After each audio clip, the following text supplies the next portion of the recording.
Welcome to Legacy Veteran Storytelling. As the sun sets over the barracks, the day's duties are done.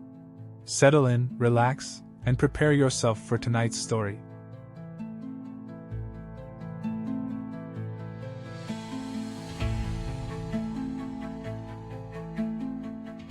Hello there. I've known a lot of men in my time. Good men, hard men. Men who gave everything this country asked of them, and then some. And I've watched some of those same men come home and not know what to do with the quiet. See, nobody prepares you for that part. They train you for the mission. They train you for the fight. But they don't train you for the morning you wake up and there's no mission, no formation, no purpose handing itself to you before sunrise. Tonight's story is about one of those men. His name is Thomas. Retired Army. Lost part of his leg overseas. Doesn't talk about it much. Doesn't need to. You look at a man like that and you already know what it cost him. But the story isn't about what he lost. It's about what he found. One morning. A quiet beach. And the kind of peace that doesn't come from anywhere you can order it from or earn it in a fight. Sometimes the ocean just gives it to you, if you let it. So find yourself a comfortable place. Close your eyes when you're ready, and let Thomas take you there. Here's the story of the shore that heals. A disabled veteran's peace.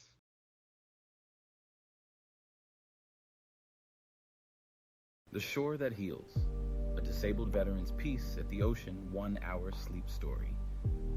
Legacy Veterans Storytelling. Close your eyes, take a slow breath in and let it go. You don't have to be anywhere right now. You don't have to do anything. There's nothing left to solve tonight. Nothing left to carry. For the next hour, all you need to do is listen and rest. We're going somewhere peaceful tonight. Somewhere where the world slows down. Where the air is clean and cool and carries the faint, familiar scent of salt. Where the only sound that matters is the steady, ancient rhythm of the sea. We're going to the shore. And we're going there with a man named Thomas. Part 1. The drive down. Thomas woke early that morning. Earlier than he needed to.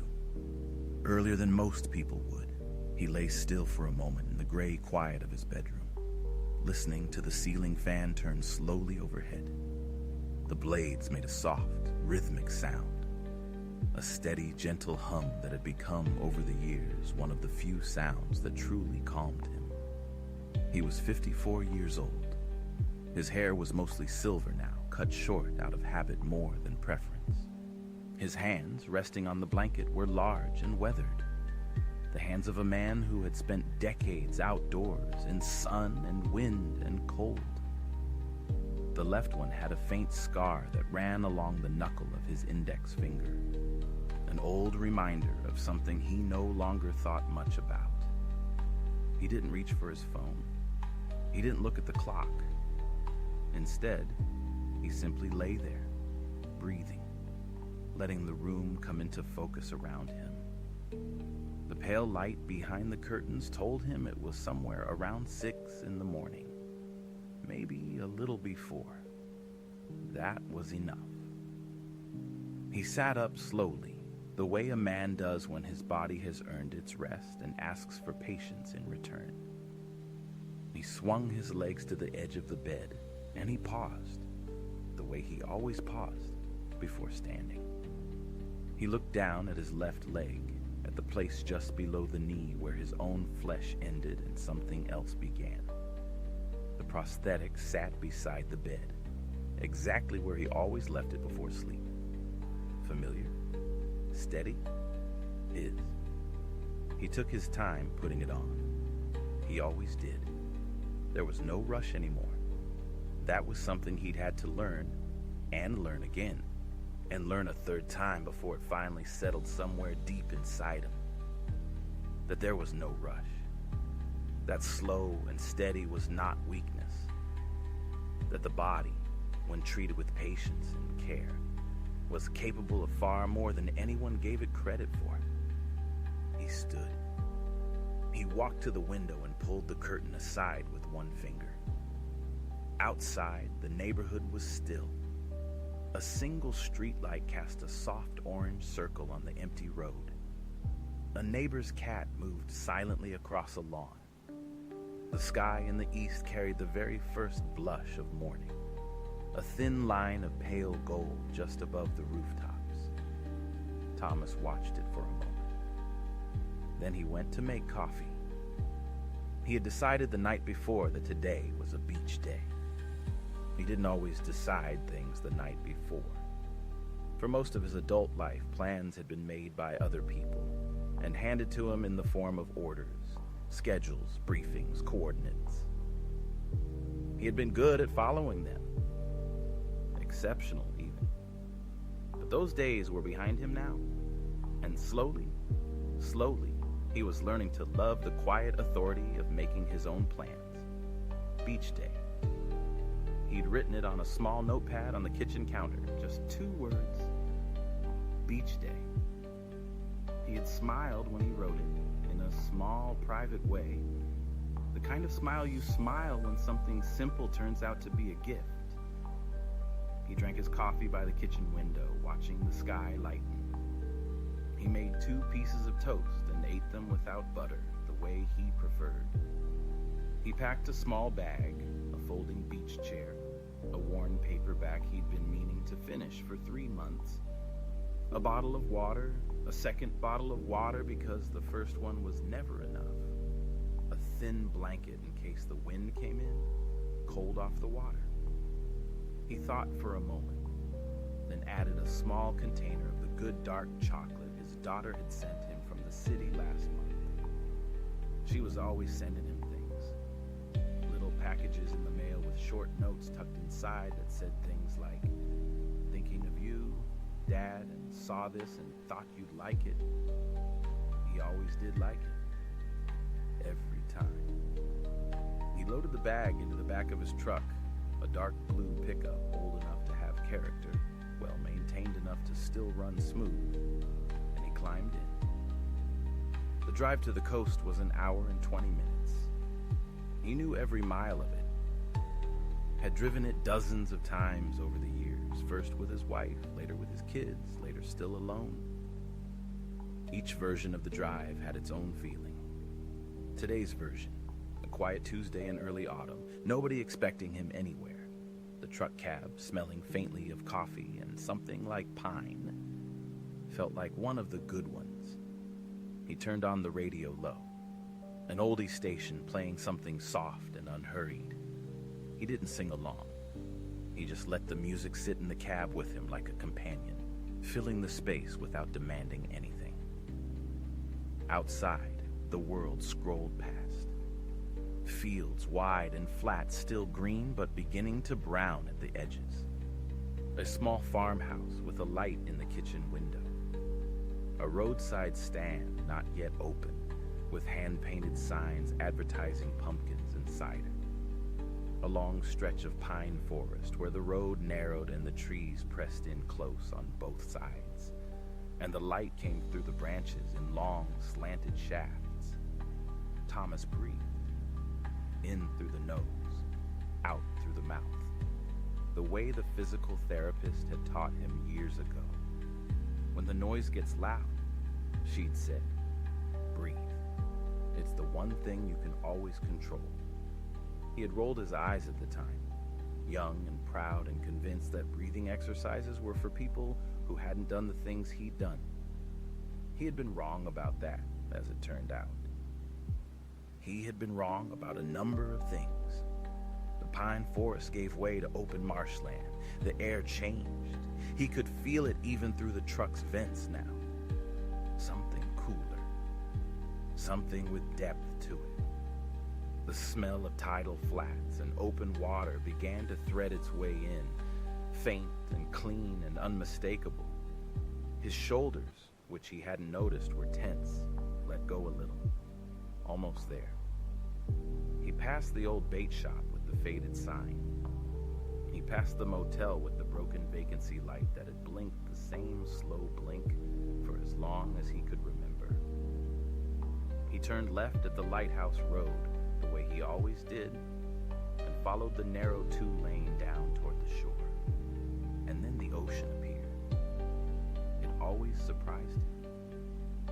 No matter how many times he made this drive, the first glimpse of the water still did something to him. The road would be lined with beach grass and scrub pine and low dunes. And then suddenly, between one moment and the next, the whole Atlantic would open up before him, gray, green, and enormous, and endlessly, patiently moving. He let out a breath. He pulled into the small parking area at the end of the road, nearly empty at this hour. An older woman walking a golden retriever along the waterline. Far in the distance, a pelican riding a thermal high above the surf. Otherwise, the beach was his.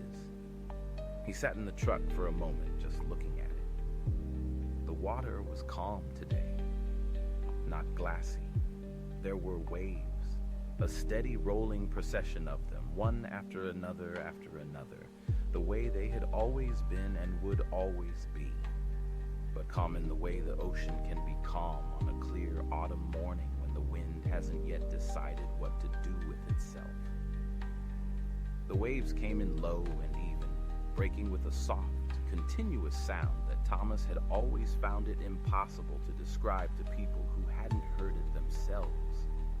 It was a sound like breathing, like the earth, breathing, deep and slow and full. He got out of the truck. Part 2. The shore. The sand was cool beneath his boots as he made his way down to the waterline. He walked carefully, but not slowly. He had long since stopped letting the prosthetic make him feel slow. It was part of him now, just another piece of the whole. He carried his folding chair and his bag in one hand and let the other swing free at his side. The beach grass whispered as he passed through the narrow gap in the dunes. And then he was on the open shore. He stopped walking and just stood there for a moment. The air hit him differently out here, away from the dunes. It was cool and moving, not cold. A gentle, restless breeze that came off the water and moved along the surface of his skin like something with intentions. It carried everything, salt and brine, and the distant smell of open ocean, and something deeper underneath all of that. Something Thomas had no word for, but recognized immediately as the smell of vastness, of a space so large that human worries could not fill it. He breathed it in. He walked down to the firm, damp sand near the water's edge and stood there, looking out. The horizon was clean and clear today, a perfect straight line where the green-gray water met the pale blue sky. He watched a wave gather itself far out, a dark ridge forming slowly, rising, leaning forward, and then rolling toward shore with a steady, inevitable grace, getting taller and steeper as the bottom shallowed until finally it curled and broke in a long white line of foam, hissing up the sand toward his boots and then retreating, leaving behind a thin skin of bubbles that dissolved slowly into the wet sand. And then the next one came, and the one after that. He could have stood there for an hour, just watching. He had done exactly that before, more than once. But today he set up his chair, the small folding kind, low to the ground, the kind that requires a certain amount of patience to get in and out of. And he sat down, and he placed his hands on his thighs, and he looked at the sea. He let his eyes go soft, not unfocused exactly, just released, not looking at anything in particular, just receiving. The way you look at a fire, the way you look at rain, that old human instinct to find rest in things that move without stopping, that have no need of you, that were here long before you arrived and will be here long after. The waves kept coming. 1, 2, 3. Each one slightly different from the last. A little taller, a little flatter, breaking a little earlier or a little later, and yet the rhythm was constant, and the rhythm was what mattered. Thomas had read once that the sound of ocean waves, specifically the frequency at which they break and retreat, naturally slows the human heart rate. He didn't know if that was true, but he believed it. He could feel it happening right now. His heartbeat, always slightly elevated from the small daily negotiations of the world, the traffic, the phone calls, the appointments, the sharp edge of memory that sometimes appeared without warning. His heartbeat was settling, was finding a slower gear, was beginning to match itself without being asked to the patient rhythm of the water. In, wave gathers. Out, wave breaks. In, the sea pulls back. Out, the next one forms. Thomas had served for 22 years. He didn't think about it every day anymore. That had taken a long time to achieve, or maybe not to achieve exactly, but to arrive at the way you arrive at a destination you didn't set out for, and find that it suits you better than where you intended to go. For a long time, the service had been so present in him that it was hard to tell where it ended and he began. It was in the way he sat, straight, even in a beach chair. It was in the habit of facing doors, in the way he calculated distance and sight lines without thinking, in the way he still woke before his alarm every morning, even though there was no alarm. He had been Army, infantry, then special operations. Places that didn't make it onto maps that most people ever saw. Deserts he could still feel in his sinuses on dry days. Mountains he could still see when he closed his eyes. Faces. He didn't think about the hard things today. Today was for the water. He reached into his bag and took out a small piece of the dark chocolate and placed it on his tongue and let it melt slowly, the way good chocolate deserves to melt. He let the sweetness and the slight bitterness mix together and dissolve. He watched a sandpiper run along the waterline, a tiny, frantic thing, legs blurring, somehow managing to look both desperate and perfectly content at the same time. It dipped its beak into the wet sand, found something invisible, ran 6 paces to the left, dipped again. Thomas smiled. There was something about small shorebirds that had always charmed him. He had mentioned this to a buddy of his once, years ago, when they were sitting in a very different kind of waiting, dusty and tense and watchful. And his buddy had looked at him like he'd grown a second head. You're sitting here thinking about birds? Yes, he was. He had always been that way. Even in the hardest places, he had found the small living things around him and followed them with his eyes. It helped.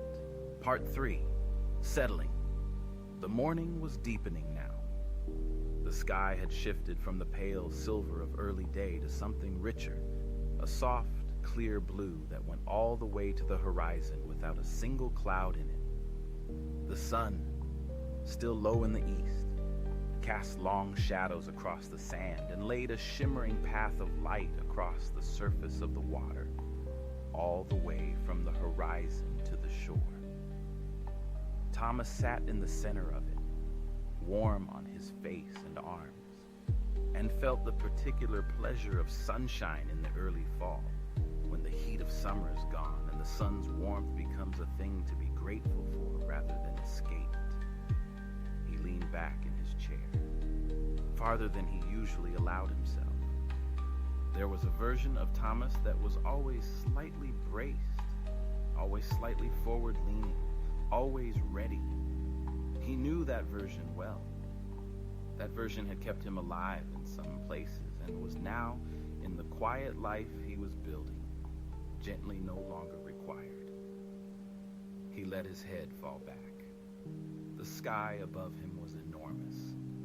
From down here, lying back in the low beach chair with the whole Atlantic spread out before him, the sky felt wider than the sea. It arched from horizon to horizon, so blue it was almost violet at the zenith, fading to a warm, pale gold where it touched the water to the south. A single large bird, a gannet, he thought, with that white body and those black-tipped wings, sailed in a long, effortless arc high overhead, riding something invisible, not flapping, just gliding, perfectly still in its motion. He watched it until it drifted out of sight. He closed his eyes. With his eyes closed, the world became sound. And sound, here at the edge of the sea, was everything. The waves were the foundation, that deep, continuous rhythm, layer upon layer of it. Each wave had its own voice, the low rumble as it gathered itself in deep water, the rushing sound as it steepened and leaned forward, the bright crash as it broke, the long hiss as it raced up the sand, and then the soft, retreating murmur as it pulled back, dragging small stones and shells with it in a gentle, rattling song. Underneath all of that, a constant low roar. Not loud, soft, almost. The ocean's bass line. The voice it uses when it is only being itself, not performing for anyone, just existing in its vast and patient way. Above the waves, the wind. Gentle today, moving in slow gusts that pressed against Thomas's face, and then let go, and then pressed again. And made a soft, sighing sound through the beach grass behind him. It moved across his forearms, cool and alive. Birds. The sandpiper's quick, high-pitched peeping, somewhere to his left. The deeper, lazier cry of a gull overhead, followed by another, farther away. The two of them calling back and forth across the sky in some unhurried conversation. The distant sound of wings, something landing on the water beyond the surf, out where it was deep and still. The world going about its ancient, unbothered business. Thomas listened. His breathing slowed further. His hands, which had been resting lightly on his thighs, grew heavy. He didn't move them. They felt right where they were. Warm from the sun, relaxed, the fingers slightly curled. The hands of a man at rest. In, out. The wave comes in. The wave goes out. He thought about his daughter, Sophia. She was 31 now, which still surprised him sometimes. When had that happened? He remembered teaching her to ride a bike in the driveway of the house in Georgia. The summer before his second deployment, he had made a point of it. Had spent an entire Saturday afternoon running alongside her with one hand on the back of the seat, waiting for the moment she didn't need him anymore. That moment had come faster than he expected. He had let go without her knowing, and she had pedaled 10 feet and then 20 feet, and then looked back and found him standing still, and her face had gone through 3 different things in about half a second. Surprise, then pride, then something so joyful it was almost startled. Dad, I did it. Yes, you did it. She called him every Sunday now, without fail. 12:30 in the afternoon, Sophia's name on the screen, and Thomas would make a cup of tea and sit in the chair by the window, and they would talk for however long they talked. Sometimes 20 minutes, sometimes 2 hours. She told him about her job, her friends, a new restaurant she'd tried, something funny her cat had done. He told her about the garden, about the book he was reading, about the neighbor's kid who had started mowing lawns in the neighborhood and had already, at 13 years old, built what Thomas considered a genuinely impressive client base. Small things. The small things were everything, it turned out. He had spent so many years believing that meaning lived in the large things, the missions, the sacrifices, the things that tested you at the extreme edges of what a human being could withstand. And those things had mattered. They had shaped him in ways he was still finding and mapping, like a geologist studying layers of stone. He didn't regret them, but meaning also lived here. In a Sunday phone call, in the sound of his daughter's laugh, in a cup of tea in a quiet room, in a beach chair in October sunshine, listening to the sea. He had learned that. He was still learning it. Part 4. The deep afternoon time passed without announcing itself. That was one of the things Thomas had come to love most about the ocean, its indifference to schedules. The waves did not speed up or slow down for anyone. The tides came in and went out on their own ancient calendar. The birds flew where they flew. The light moved across the water at the pace it moved, regardless of what anyone had planned. When Thomas opened his eyes again, the sun had climbed higher. The light on the water was different now, brighter, more direct, turning the surface into something almost metallic in the deep parts, and a clear, pale green in the shallows where the waves broke and tumbled. The beach was still mostly empty. The woman with the golden retriever was gone. A couple had appeared far down the shore, small as toys in the distance, walking slowly at the water's edge, hand in hand. Thomas watched them for a moment. There was something beautiful about two people walking at the edge of the sea. Something about the scale of it. The ocean so enormous behind them, the two of them so small and yet so clearly together. He hoped they knew what they had. He had known what he had with Margaret. He had known it even when he hadn't acted like he did. He had been young and distracted in a way too often and too certain that the important things would wait. They did wait, mostly. And then eventually, gently, without bitterness, she had been gone. Not from life, but from his life. The two of them arriving at the same honest conclusion, that what they'd built had been real and good and complete, in the way a chapter is complete when it ends. He still talked to her sometimes, not in a strange way. Just the way you talk to someone who was part of you for 17 years. He'd tell her things now and then. A piece of news about Sophia. Something he'd seen on the drive somewhere. He suspected she would have liked this beach. She had never been one for hot sand and crowded shores, but the quiet ones, the empty October ones. She would have liked sitting here with a book, her feet bare, her hair pulled back, reading and not reading, looking up at the water now and then, with that particular expression she had that he'd never been able to name. He let the thought settle. It didn't hurt the way it used to. That was its own kind of peace. He reached into his bag for his water bottle and drank slowly, looking out at the horizon. A container ship was visible in the far distance, so far away it looked motionless. Just a small dark shape on the line between water and sky. He watched it for a while and tried to imagine the scale of it. Hundreds of feet of steel, cutting through the deep Atlantic, going somewhere. He had been on ships. He had been on aircraft carriers so vast that the first time he walked from one end to the other, he had genuinely gotten lost.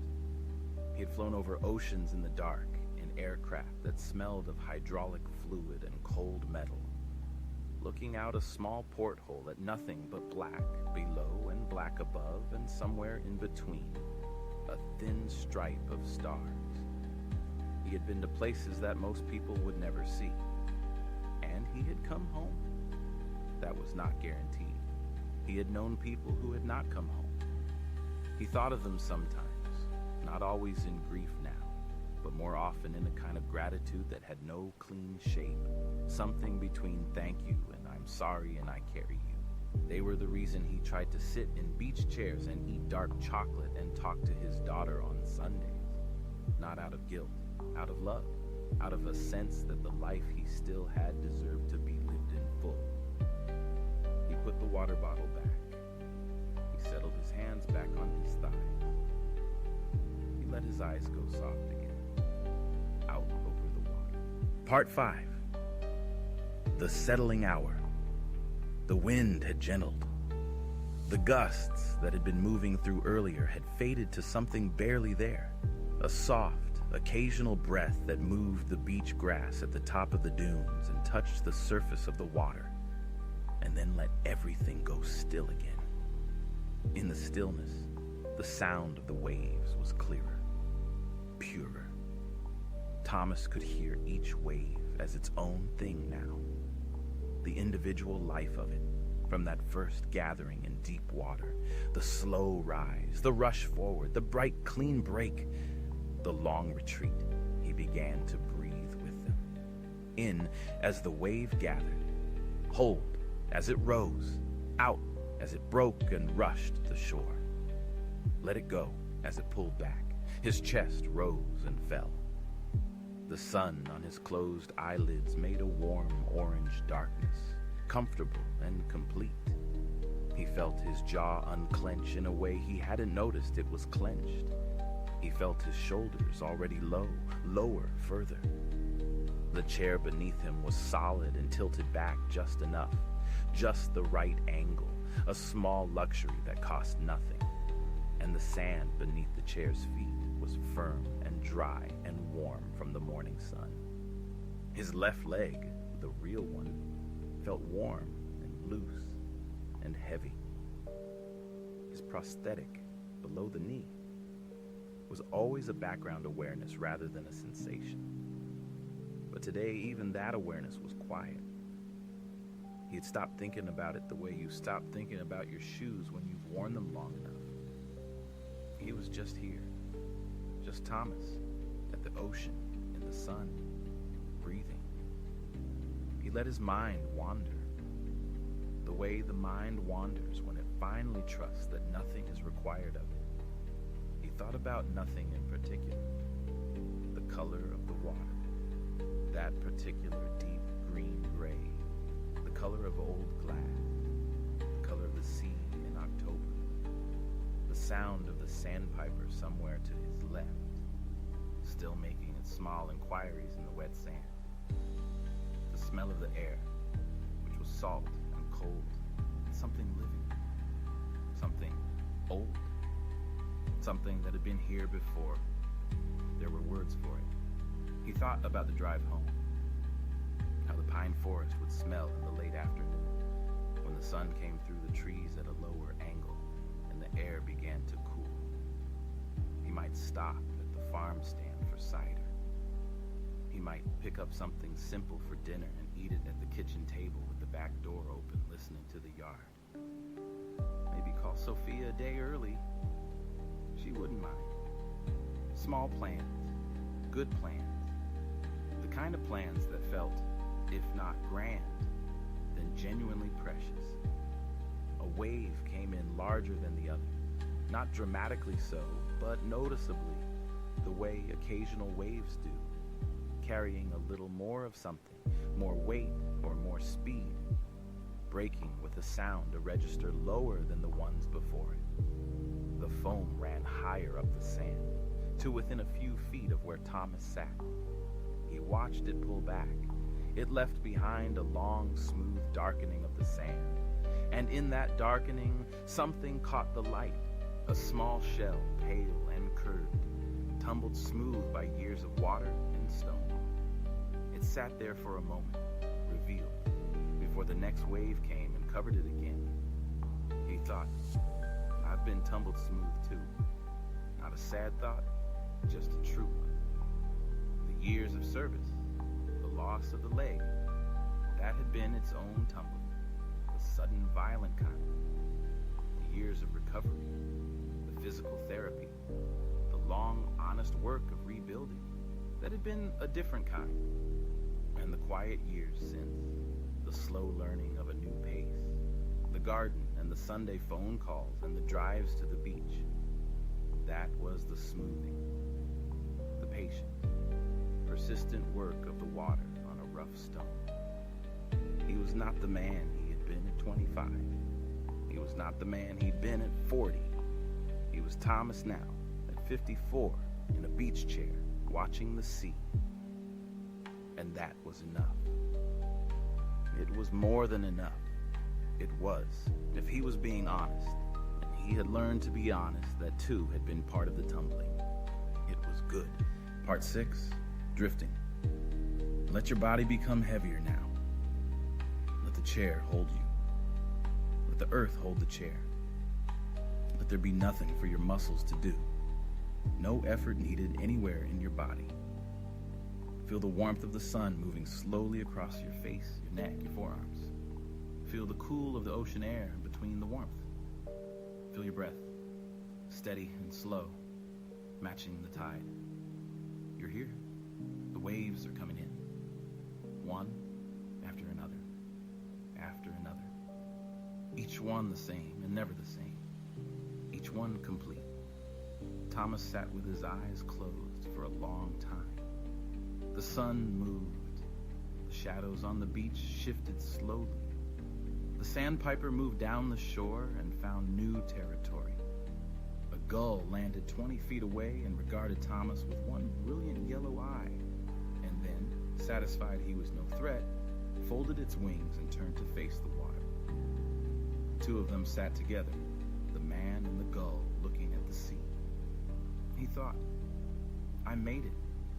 Not dramatically, not with ceremony, just a quiet acknowledgement, the kind you make when you're alone and there's no one to perform it for, when it can just be the plain truth of a thing. He had made it through the deployments, all of them. He had made it through the injury, the surgery, the long months of learning to walk again, which had been the hardest thing he had ever done. Harder than anything that had come before it, because it had required him to ask for help over and over every day and to accept it. He had made it through the years of adjustment, the grief of things lost, the slow discovery of new things. He was here, sitting on a beach, the sun on his face, the ocean in front of him, doing what it had always done, what it would always do, indifferent and beautiful and entirely unaware of him, which was exactly what he needed. He was here. He had made it. The sound of the waves now was all he was. In. Sea gathers. Out. Sea lets go.